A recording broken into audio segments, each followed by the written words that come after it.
बिस्मिल्लाहिर्रहमानिर्रहीम। अस्सलाम वालेकुम। 144 न्यूज़ HD से मैं सनाला और आप देख रहे हैं आज मलिक महमूद के साथ। जैसा कि आपको मालूम है, इस प्रोग्राम में हमारे साथ मौजूद होते हैं मलिक महमूद साहब। मलिक साहब, मैं आपको वेलकम करता हूँ। मलिक साहब, फ़ॉरेन फंडिंग केस का फ़ैसला आ चुका है, अब आगे क्या होगा? बिस्मिल्लाहिर्रहमानिर्रहीम।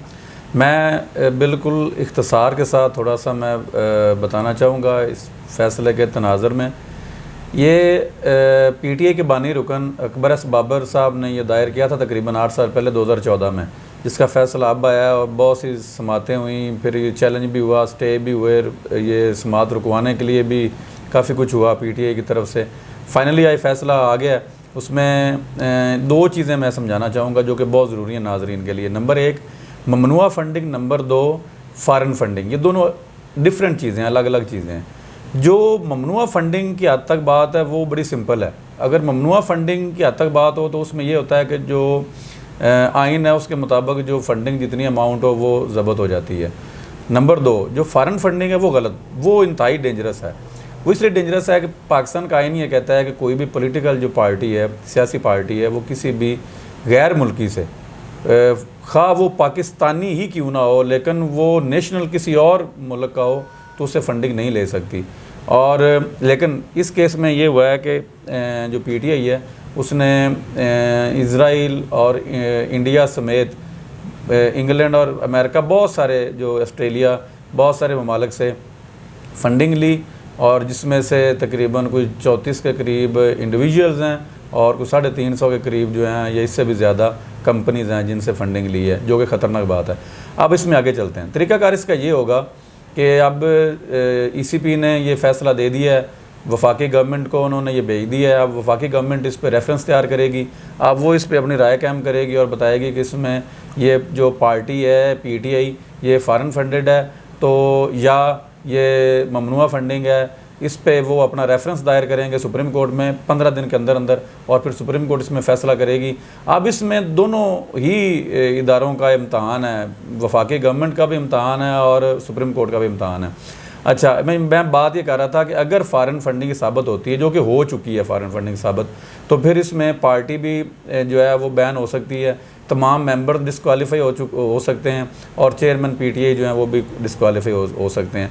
अब इसमें भी 3 मरहले हैं। नंबर 1 ये है कि फ़ॉरेन जो फ़ॉरनर्स जिन्होंने फ़ंडिंग की है उसमें जो इंडिविजुअल्स हैं और जो कंपनीज़ हैं वो फ़ंडिंग आने साबित होगी। स्टेट बैंक की जो है वो रिकॉर्ड के मुताबिक, जो कि इमरान खान साहब के अपने दौरे हुकूमत में ही स्टेट बैंक ने अपनी जो है वो रिपोर्ट जमा करवाई इलेक्शन कमीशन में, वो साबित हो गया कोई 24 के करीब जो अकाउंट्स हैं, जिनको 8 अकाउंट्स को ओन किया PTI ने और 16 अकाउंट्स को डिसओन कर दिया।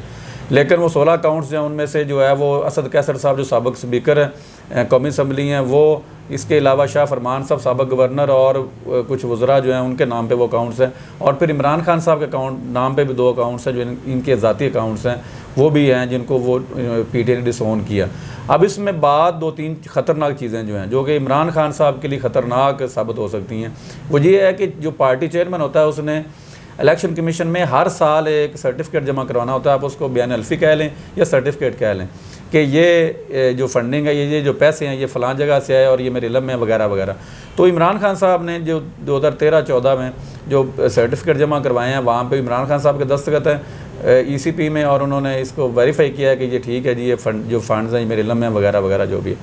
अब ये 62-63 के ज़ुमरे में भी आ सकते हैं, जो 62(1)(f) है, जिसकी पादाश में मियाँ नवाज साहब को नायल करार किया गया था कि उन्होंने अपने बेटे के जो वो कंपनी थी उसे सैलरी नहीं ली और उसको डिक्लेयर नहीं किया ECP में, इलेक्शन कमीशन में, तो इस पादाश में उनको जो है वो नायल कर दिया गया था 3 दफ़ा रहने वाले प्राइम मिनिस्टर को। और 2017 में ये फ़ैसला आया और उनको हुकूमत से हाथ धोना पड़े, और फिर सिर्फ यही बात रुकी नहीं, उन्हें सदारत से भी हाथ धोना पड़े, और सुप्रीम कोर्ट ने फैसला दिया कि वो सदर भी नहीं रह सकते। अब सेम सूरत हाल पैदा हो गई है। अब गवर्नमेंट जो है वफाकी हुकूमत ये 15 दिन में ये रेफरेंस भेजेगी सुप्रीम कोर्ट में, फिर सुप्रीम कोर्ट का मेरे हिसाब से तो शायद फुल कोर्ट ही इसमें समाअत करेगी और फैसला करेगी। अब इम्तहान की बात मैंने इसलिए की है कि दोनों का इम्तहान है कि अब चीफ साहब का ये इख्तियार है बेंच बनाना। अब वो इसमें भी फुल बेंच बनाते हैं या फिर माजी की तरह इसको भी वो कंट्रोवर्शियल बनाते हैं और फिर वो खुद ही टेक अप करके सारा वो करते हैं, लेकिन इसमें मेरे हिसाब से उन्हें फुल कोर्ट जो है वो बनाना पड़ेगी इस केस में और समाअत करें, क्योंकि सियासी पार्टी का इसमें को बैन करने या ना करने का मामला है। और जमात भी ऐसी कि जो बड़ी पॉपुलर है और उसकी जड़ें हैं, और इस वक्त भी वो उसकी जो पंजाब में भी गवर्नमेंट है और मरकज़ में भी वो 150 के करीब सीटें रखती है। तो ये बड़ा सोच समझ के फ़ैसला करना पड़ेगा। और एक और बात, हुकूमत वक़्त को भी सोचना पड़ेगा कि उनके भी 2 केसेस जो वो पेंडिंग पड़े हुए हैं ECP के पास, और उनका फ़ैसला आना बाकी है। लेकिन फ़र्क दोनों में ये है कि जो PTI के फंड्स हैं वो बड़े डेंजरस हैं, वो फॉरेन फंडिंग है, वो फॉरनर्स ने फंडिंग की है। लेकिन जो PMLN नून पीपल्स पार्टी और JUFA का मामला है, तो वो पाकिस्तान के अंदर से फंडिंग हुई है। अब फ़र्क सिर्फ इतना है कि वो जो फंडिंग है वो ये जमातें बड़ी तेज़ हैं। अब मिसाल के तौर पे मैंने 5 करोड़ रुपए मैंने फ़ंड किया है नून लीग को, मिसाल के तौर पे। अब वो 5 करोड़ रुपए अब नून लीग ने जो सर्टिफिकेट जमा करवाया ECP में, वो उन्होंने करवा दिया कि जी हमें जो है वो 20 लाख रुपए आए हैं। तो बाकी के जो 4 करोड़ 80 लाख है वो उन्होंने शो नहीं किए।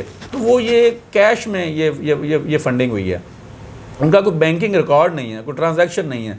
तो इस वजह से ये इमरान खान साहब का इल्ज़ाम है कि ये हुआ है। तो इमरान खान साहब पे ये जो बारे सबूत है वो इन पे आता है कि इन्होंने साबित करना है कि ये जो 4 करोड़ 80 लाख रुपए भी लिए हैं इन्होंने, और वो इन्होंने इलीगल तरीके से खर्च किए हैं और वो फंडिंग हुई है।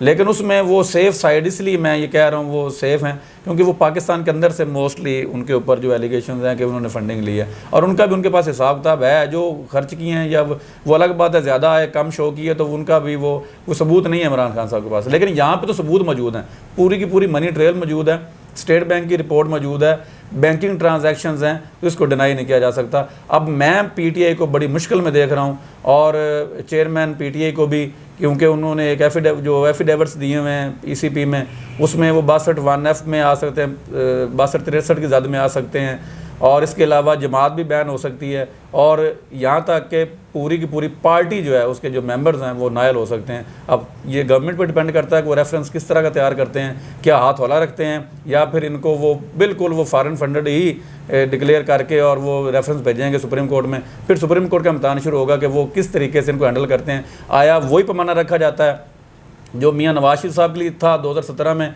कि उनको अकामे में जो नायल करार दिया गया था, इसी तरह इमरान खान साहब को भी नायल करार दिया जाएगा, या फिर इनके लिए पैमाना कोई और होगा, या फिर जो है नज़रिया ज़रूरत के तहत सुप्रीम कोर्ट जो है वो अपनी पुराने फ़ैसले पर नज़रसानी करेगी, और इस मौजूदा सिनेरियो में वो अपना फ़ैसला बदलेगी या फिर पुराने फ़ैसले को बरकरार रखेगी। उसी फ़ैसले पर चलते हुए अब का फ़ैसला भी उसी रोशनी में भी करेगी। अगर उसी रोशनी में फ़ैसला होगा तो फिर इमरान खान साहब को भी नायल करना पड़ेगा, हनीफ अब्बासी की तरह, और मियाँ नवाज शरीफ की तरह ये खान साहब को भी नायल करना पड़ेगा, और पार्टी के लिए भी ये बड़े ख़तरनाक कंसिक्वेंसेस होंगे। और अगर कोई नज़रिया ज़रूरत को अप्लाई किया जाएगा तो फिर डिफरेंट नताए जा सकते हैं। लेकिन ओवरऑल मेरा तज़िया ये है कि PTI इस वक्त इंतहाई ख़तरनाक सूरत हाल में है और बड़ी मुश्किल में है। वो अलग बात है कि PTI के रहनुमा जो है वो इसको इतना सीरियसली मीडिया पे वो तो कह रहे हैं जी हमारे फेवर में ये फ़ैसला है, ये ममनुआ फंडिंग है, फ़ॉरेन फंडिंग नहीं है। तो ये, लेकिन मैं ये समझ रहा हूँ कि ये PTI के लिए इंतहाई ख़तरनाक है, और ये फ़ैसला जो है ये PTI का मुस्तकबिल जो है वो मुतय्यन करेगा कि PTI का क्या बनेगा मुस्तकबिल में। अब गवर्नमेंट भी ज़ाहिर है इसमें पूरा ज़ोर लगाएगी। अगर कोई बैरूनी मुदाखलत ना हुई तो मेरा नहीं ख्याल कि इसमें PTI बच सकेगी, या फिर नज़रिया ज़रूरत अप्लाई ना हुआ तो। मलिक साहब, क्या चौधरी परवेज़ इलाही और चौधरी शुजात की सुलह होने जा रही है? अच्छा, इस बात से पहले मैं एक बात कर दूं कि सुप्रीम कोर्ट का इम्तहान इसलिए भी है कि चूँकि मियाँ नवाज शरीफ को उन्होंने नायल किया है इसी तकरीबन सेम केस में, तो अब क्या फिर मियाँ नवाज शरीफ को भी वो वापस लेके आएंगे? क्या वो फ़ैसला जो है वो उसको वापस लेंगे पुराना, या फिर खान साहब को भी नायल करना पड़ेगा? ये सारी चीज़ें जो ये देखना होगी, सुप्रीम कोर्ट को भी बड़ा सोच समझ के फ़ैसला करना होगा। आपने सवाल पूछा चौधरी परवेज़ इलाही साहब का और चौधरी शुजात साहब का, तो मैं तो समझता हूँ कि ये बैकडोर चैनल जो हैं वो एक्टिव हैं और ये इनकी सुलह की बातें चल रही हैं, और हो सकता है कि आने वाले वक्त में इनकी सुलह हो जाए, क्योंकि जो अभी सूरत हाल है इसमें काफ़ी तशवीश पाई जाती है फैमिली में भी, चूँकि क्लोज़ इनकी रिश्तेदारी है, तो ये चल रहा है। और परवेज़ इलाही साहब को ऑफ़र की जा रही है कि आप PMLN और पीपल्स पार्टी के जो है वो मुतफिका उम्मीदवार परवेज आए चीफ मिनिस्टर के लिए, और लॉन्ग टर्म के लिए आप चीफ मिनिस्ट्री रखें और सूबे में, ताकि इसमें इस्तेहकाम आए। अब देखें चौधरी परवेज़ इलाही साहब क्या फ़ैसला करते हैं, क्या वो मुनस इलाही साहब की बात मानते हैं, मुनस इलाही साहब की, या फिर वो चौधरी शहजाद साहब की, या दो मिडल मैन हैं, दोस्त हैं, उनकी बात मान के सुलह करते हैं। मलिक साहब, पंजाब में काफ लीग को मिनिस्ट्री क्यों नहीं मिली? हाँ, यही बात है कि इसी बात को आप कैश करेंगे। जो दोस्त हैं जो दोनों तरफ से सुलह की बातें कर रहे हैं कि देखें आपको सिर्फ चीफ मिनिस्टरशिप दे के तो आपको, बल्कि मैं आपको एक और बात बता दूं कि जो उस्मान बुज़दार साहब के दौर में 2 मिनिस्ट्रीज़ थी काफ लीग के पास, वो भी वापस ले ली गई हैं।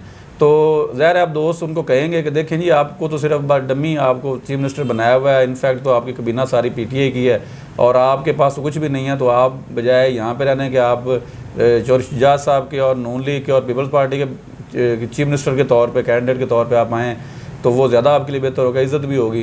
तो हो सकता है कि चौधरी परवेज़ इलाही साहब इस पर नज़रसानी करें और वो वापसी का कोई रास्ता अपनाएं। मलिक साहब, अगर फॉरेन फंडिंग केस का सुप्रीम कोर्ट फैसला,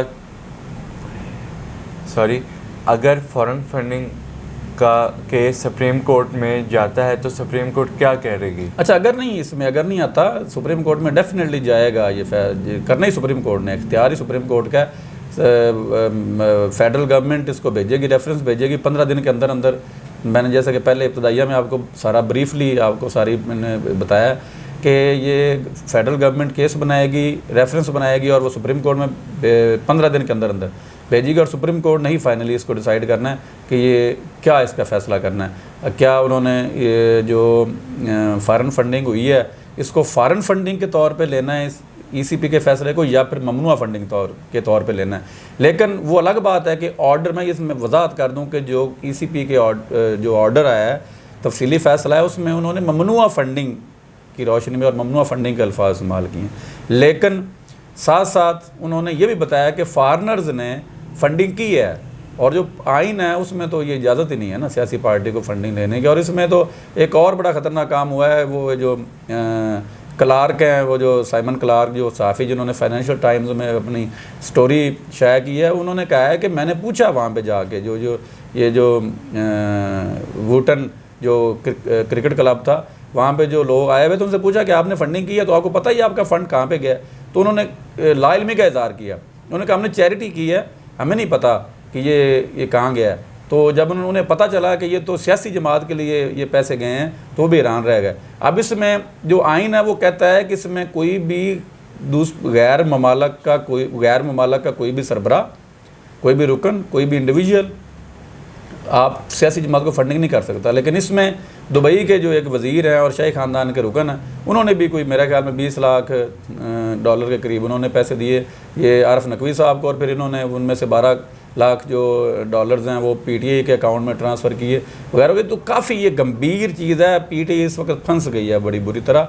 और अब मेरा नहीं ख्याल कि अगर कोई कंप्रोमाइज़ ना हुआ और कोई नज़रिया ज़रूरत को सामने ना रखा गया तो PTA बच सकेगी, मेरा नहीं ख्याल।